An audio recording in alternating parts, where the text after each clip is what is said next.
اگلی صبح نائلہ کا میسج آیا، آج شام فارغ ہو تو ساتھ چلتے ہیں۔ میں نے فون بند کر دیا، مگر دن بھر اس میسج کے الفاظ دماغ میں گونجتے رہے۔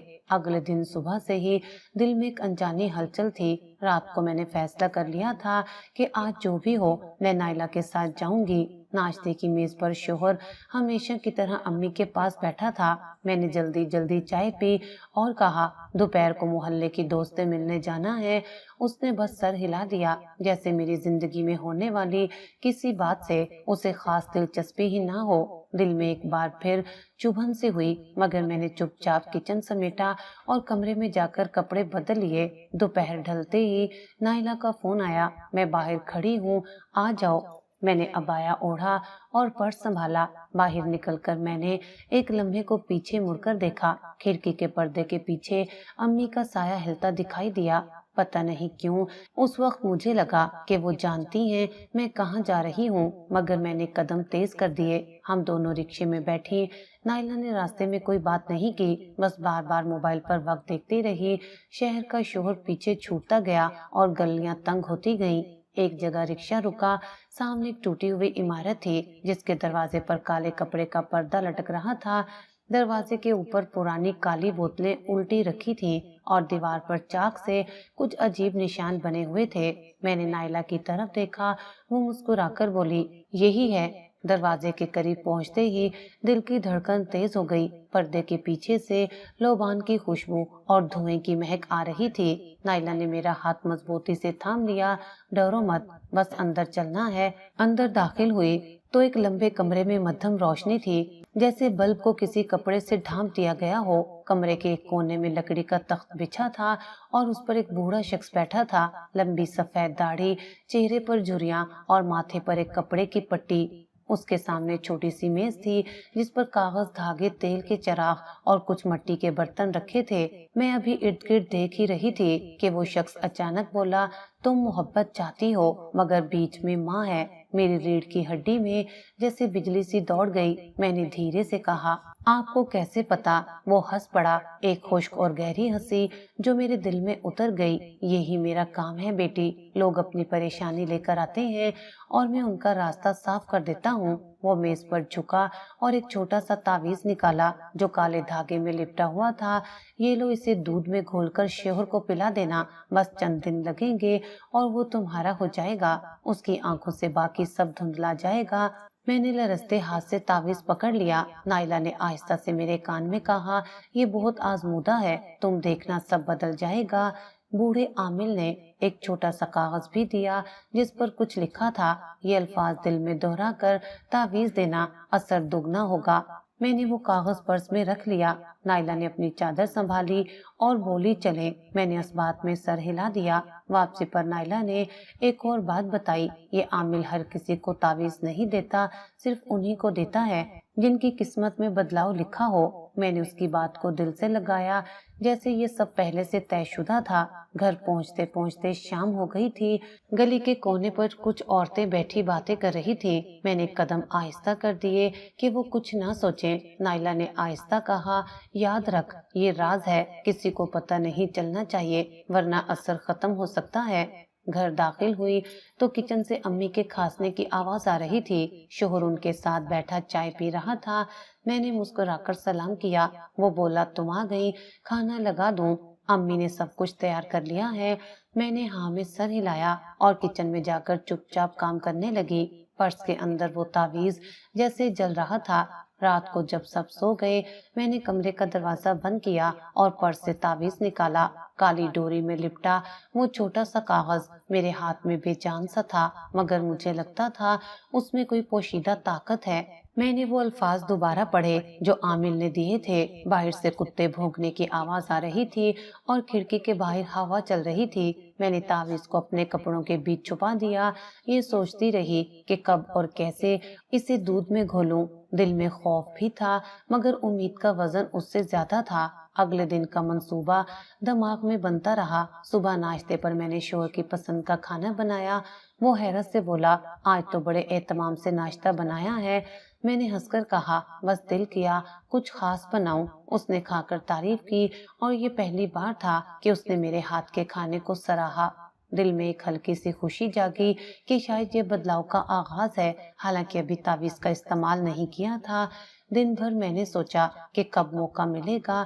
دوپہر کو وہ دفتر گیا تو میں نے دودھ ابال کر فریج میں رکھ دیا، شام کو جب وہ واپس آئے گا تو شاید یہی وقت ہوگا۔ میں نے کچن کی ایک شیلف میں تعویذ اور وہ کاغذ رکھ دیا، اس خیال سے کہ جلدی سے نکال سکوں۔ شام کے وقت وہ آئے تو سیدھا امی کے کمرے میں گئے۔ میں نے اپنے دل کو سمجھایا کہ صبر کرو، چند دن بعد یہ سب بدل جائے گا۔ آج رات شاید پہلی بار وہ دودھ پی کر میرے کمرے میں زیادہ وقت گزارے گا۔ یہ سوچ کر میں نے کچن کا دروازہ بند کر لیا اور دودھ گرم کرنے لگی۔ پرس کے اندر چھپا وہ کاغذ اب مجھے اپنی دھڑکنوں کے ساتھ محسوس ہو رہا تھا، جیسے ہر لفظ میرا نام لے کر پکار رہا ہو۔ میں نے ایک بار پھر خود سے کہا، بس ایک قدم اور پھر سب بدل جائے گا۔ میں نے رات کے دودھ میں تعویذ گھولا۔ کچن کی ہلکی روشنی میں دودھ کا رنگ معمولی سا بدلا ہوا لگ رہا تھا، مگر شاید یہ صرف میرا وہم تھا۔ کپ ہاتھ میں پکڑا تو ہتھیلیوں میں پسینہ تھا، دل تیز دھڑک رہا تھا جیسے کوئی جرم کرنے جا رہی ہوں۔ کمرے میں گئی تو وہ بستر پر بیٹھا موبائل دیکھ رہا تھا۔ میں نے کپ اس کے سامنے رکھا، وہ مسکرا کر بولا، واہ آج تو خود اپنے ہاتھ سے۔ میں نے مصنوعی ہنسی ہنسی، دل کیا کہ تمہیں دودھ پلاؤں۔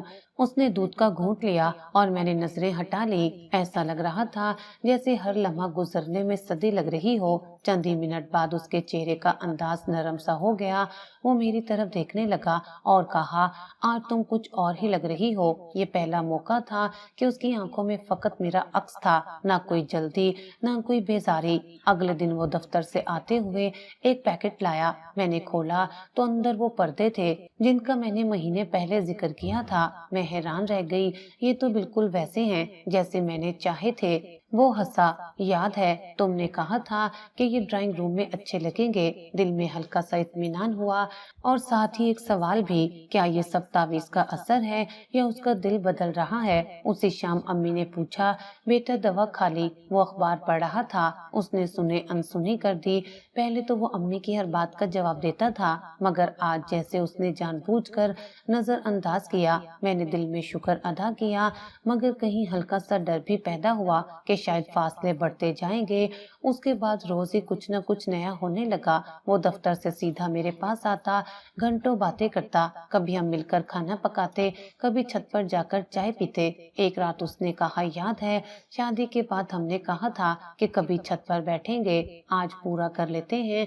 ہم نے دیر تک شہر کی روشنیوں کو دیکھا اور وہ بس میری بات سنتا رہا۔ راتوں کو وہ خواب میں میرا نام پکارتا، میں جاگتی تو اس کے ہونٹ ہل رہے ہوتے جیسے کسی سے بات کر رہا ہو۔ ایک رات میں نے قریب ہو کر سنا، میں تمہارے بغیر نہیں رہ سکتا۔ دل ایک لمحے کو رک سا گیا۔ امی کے کمروں کی بتیاں بجھنے لگی۔ پہلے وہ ہر شام ان کے کمرے میں جا کر بیٹھتا تھا، اب بس کبھی کبھار جھانک لیتا۔ امی اکیلے ٹی وی دیکھتی اور میں جان بوجھ کر ان سے بات کرنے سے گریز کرنے لگی۔ میری ہنسی میں پہلی بار جیت کا غرور چمکا، جیسے برسوں بعد میں نے اپنی جگہ بنا لی ہو۔ نائلہ کو میں نے فون کیا، وہ خوشی سے ہنسنے لگی، تو پھر اثر ہوا۔ میں نے آہستہ کہا، ہاں وہ میرا ہو رہا ہے۔ نائلہ نے نصیحت کی، چند دن اور پلا دو، پھر رک جانا، زیادہ نہ کرنا ورنہ الٹا اثر بھی ہو سکتا ہے۔ میں نے سادگی سے پوچھا، کچھ نقصان تو نہیں؟ وہ بولی، محبت میں حساب کون کرتا ہے؟